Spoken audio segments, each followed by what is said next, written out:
पूज्य स्वामी राम सुखदास जी कहते हैं, मिली हुई वस्तु से दूसरे का हित करें, किसी का भी अहित न करें तो शरीर से अलगाव का अनुभव हो जाएगा।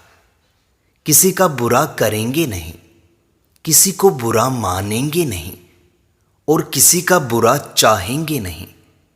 यह नियम ले लें तो अज्ञान मिट जाएगा और आप अजात शत्रु हो जाएंगे। किसी की बुराई न करें तो सेवा अपने आप होगी, करनी नहीं पड़ेगी। अपने आप होने वाली सेवा का अभिमान भी नहीं होगा और फल की इच्छा भी नहीं होगी।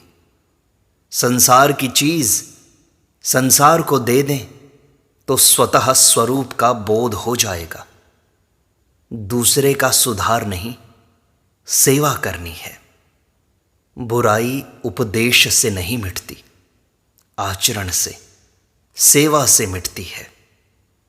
बादल सूर्य से ही पैदा होता है, सूर्य के ही आश्रित रहता है, सूर्य को ही ढकता है और सूर्य से ही मिट जाता है।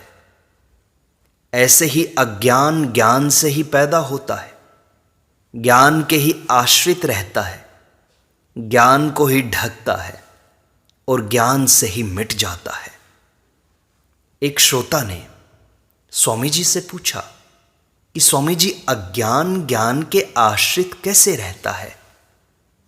स्वामी जी ने समझाया, यह अज्ञान है ऐसा हम जानते हैं तो अज्ञान ज्ञान के आश्रित ही हुआ।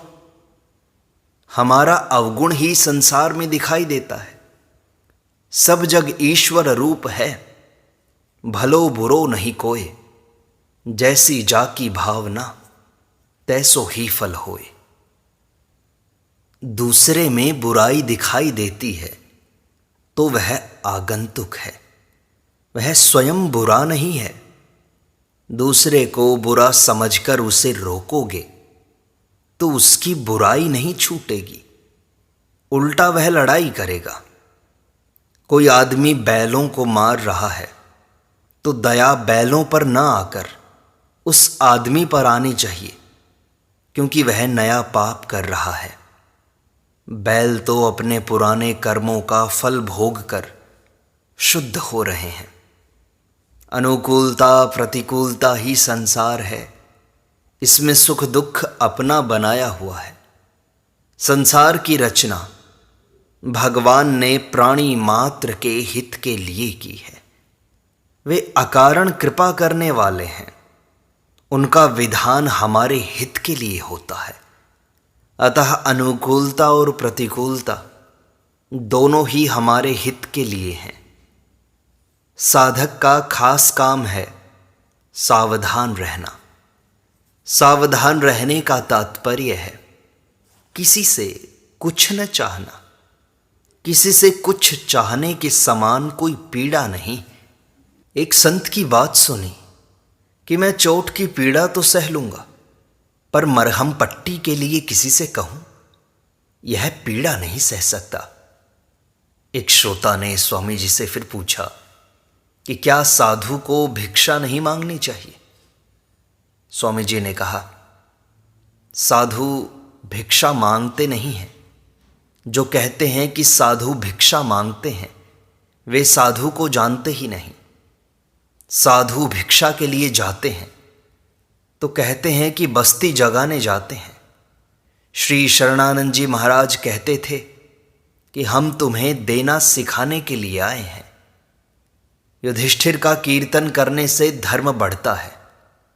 धर्मो विवर्धति युधिष्ठिर कीर्तनेन, परंतु उनसे जुआ खेलने का व्यसन ना सीखना। जैसे बच्चे के मुख पर एक काली बिंदी लगाते हैं कि नजर न लग जाए, ऐसे ही संतों में भी एक न एक काला टीका होता है। ज्ञान के अभाव का नाम अज्ञान नहीं है। अज्ञान नाम है विपरीत ज्ञान अथवा अधूरे ज्ञान का। मैं हूं, यह ज्ञान अभ्रांत है। पर मैं शरीर हूं, यह विपरीत ज्ञान है। ज्यों ज्यों सत्संग करोगे त्यों त्यों विपरीत ज्ञान हटता जाएगा। शरीर मेरे एक देश में है, यह ज्ञान है। शरीर को अपना मानना केवल दुख भोगने के लिए है। शरीर हम नहीं, हमारा नहीं, हमारे लिए नहीं। यदि शरीर हमारे लिए होता तो फिर और पाने की इच्छा मिट जाती। यदि यह हमारा होता तो इस पर हमारा आधिपत्य चलता। शरीर हमारा नहीं है, इसे चाहे संसार को सौंप दो, चाहे प्रकृति को सौंप दो, चाहे भगवान को सौंप दो। भगवान मालिक हैं, प्रकृति कारण है, संसार कार्य है। संसार को सौंपना कर्मयोग है, प्रकृति को सौंपना ज्ञान योग है और भगवान को सौंपना भक्ति योग है। अपना स्वरूप सत्ता है, यह सत्ता सर्वव्यापी है, शरीर में सीमित नहीं है। सत्ता नित्य है, शरीर अनित्य है। सत्ता पहले है, शरीर बाद में है। अतः शरीर है ऐसा न मानकर है शरीर ऐसा मानना चाहिए। सत्ता ज्ञान स्वरूप है। अहम भी ज्ञान के अंतर्गत है, क्योंकि वह जानने में आता है। ज्ञान करण निरपेक्ष है। एक ही ज्ञान में सब दिखाई देते हैं। नफा नुकसान में फर्क है, पर उन दोनों के ज्ञान में कोई फर्क नहीं है। जैसे दृश्य में फर्क होने से आंख में फर्क नहीं पड़ता, ऐसे ही संसार में फर्क होने से उसके ज्ञान में फर्क नहीं पड़ता। आप बुद्धि से अलग और बुद्धि से बड़े हैं, क्योंकि आप बुद्धि नहीं हैं और बुद्धि के भी नहीं हैं। बुद्धि आपकी है। मनुष्य की महिमा मनुष्यता से है। मनुष्यता है सबको सुख पहुंचाना और भगवान को याद करना। ये दोनों काम मनुष्य ही कर सकता है, पशु नहीं। मैं ले लूं, यह राक्षसपना है, मनुष्यपना नहीं। सबको सुखी करना हाथ की बात नहीं है, पर नीयत सुख देने की होनी चाहिए। अपने शरीर को सुख देने से राक्षसपना आ जाएगा। अपने शरीर की भी सेवा करनी है, उसको उतना देना है जिससे वह सेवा करने योग्य बना रहे। स्वाद शौकीनी नहीं करनी है। शरीर का निर्वाह मात्र करना है, उसे भोगों में नहीं लगाना है। सेवा करते करते सेवक भी न रहे। अपना स्वभाव देने का बनाना है, लेने का नहीं। शरीर का निर्वाह मात्र करना भी उसे देना है। दाता दान में और दान देय में बदल जाए। स्वार्थ और अभिमान का त्याग करने पर ही मनुष्य साधक होता है। संसार असत्य हो चाहे ना हो, पर संसार के साथ हमारा संबंध अवश्य असत्य है। यह संबंध टूटेगा स्वयं की स्वीकृति से, सीखने से नहीं। संसार के साथ संबंध झूठा है, यह बड़ी मार्मिक बात है। जैसे उबला या भुना हुआ बीज खाने के काम तो आता है, पर अंकुर नहीं देता, ऐसे ही ज्ञान होने पर अंतःकरण विशेष प्रकाश तो देता है, पर पुनः जन्म मरण नहीं देता। ज्ञान होने पर शरीर, इंद्रियां, मन, बुद्धि तो रहते हैं, पर संबंध नहीं रहता। असली बात है संबंध विच्छेद। मैं मेरापन मिटना। मैं मेरापन मिटने का नाम ही मुक्ति है। आजकल अनुभव करने की प्रवृत्ति कम हो रही है, सीखने की प्रवृत्ति बढ़ रही है। अहम के साथ जितना घनिष्ठ संबंध होगा, उतना ही मान अपमान का असर पड़ेगा। सांसारिक सुख का भी दुख हो और दुख का भी दुख हो, तो संसार से संबंध विच्छेद हो जाएगा। परमात्मा की प्राप्ति में क्रिया की प्रधानता नहीं है, केवल उधर दृष्टि डालने की आवश्यकता है, कारण कि वह सब देश काल आदि में परिपूर्ण है। उसकी प्राप्ति में भाव और विश्वास मुख्य हैं। जब हिरण्यकशिपु ने पूछा कि भगवान कहाँ हैं, तो प्रहलाद जी बोले कि भगवान कहाँ नहीं है, केवल विश्वास कर लो कि भगवान सब जगह परिपूर्ण है। भक्ति में विश्वास मुख्य है और ज्ञान में विवेक। भगवान कण कण में ठोस परिपूर्ण है, कोई जगह उनके बिना खाली नहीं है। जैसे नट पृथ्वी से अलग होकर नाच नहीं सकता, ऐसे भगवान से अलग आप कुछ नहीं कर सकते। भगवान को छोड़कर जाओगे कहां? सांसारिक पदार्थों की प्राप्ति में क्रिया तथा पदार्थ की मुख्यता है और भगवान की प्राप्ति में भाव तथा विवेक की मुख्यता है। परंतु क्रिया तथा पदार्थ से हम तभी ऊंचे उठेंगे जब उन्हें भगवान में लगाएंगे, उनका सदुपयोग करेंगे। सदुपयोग दुरुपयोग खास चीज है। भगवान ने खेलने के लिए जीवों की रचना की, क्योंकि एकाकी न रमते, पर खेल का दुरुपयोग करके जीव संसार में बंध गया और अब सदुपयोग से ही मुक्ति होगी उसकी। सदुपयोग से कल्याण है, दुरुपयोग से बंधन है। सृष्टि में अनेकता है, पर परमात्मा में अनेकता नहीं है। मान्यताएं अलग अलग होने पर भी विकार रहित होना सब में एक है। एकता में अनेकता और अनेकता में एकता, यह सनातन धर्म की विशेषता है। उत्पत्ति विनाशशील वस्तु की सत्ता और महत्ता ही बाधक है। नहीं को महत्ता देने से है कैसे दिखाई देगा? विचार करें, जब पहले वाली अवस्था नहीं रही तो फिर अभी की अवस्था कैसे रहेगी? इस ज्ञान का आदर करें। जानते हैं कि नहीं रहेगा, फिर उसको चाहना मूर्खता है। जब यह अवस्था नहीं रहेगी, फिर इसमें बंधे क्यों रहें? इससे ऊंचा उठना चाहिए। जो रहेगा नहीं, उसके भरोसे कैसे बैठे हों? यह शरीर, अवस्था, मान, आदर, धन, कुटुंब आदि नहीं रहेंगे। यह पक्की बात है, सबके अनुभव की बात है, केवल शास्त्रों में लिखी बात नहीं है। नहीं रहने वाले का ज्ञान है को ही होता है। नहीं से ऊंचे उठने पर ही है में प्रियता होगी। बिना आधार के मैंपन टिक नहीं सकता। अतः विचार करें कि यह किस पर टिका हुआ है। मैं जीता रहूं, इस पर मैंपन टिका हुआ है। जब असत में महत्व बुद्धि है, तो फिर सत में आकर्षण कैसे हो? शरीर छूटने का भय क्यों होता है तो कभी मिटेगा नहीं, फिर डर किस बात का है आपका स्वरूप है। विचार करें, जीने की आशा रखने से क्या लाभ है और छोड़ने से क्या हानि है? विचार करें, अभी प्राण चले जाएं तो हमारा कौन साथी है, कौन सहारा है? संसार पर विश्वास करना जड़ता है, परमात्मा पर विश्वास करना चेतनता है। लेने की इच्छा जड़ता है, देने की इच्छा चेतनता है।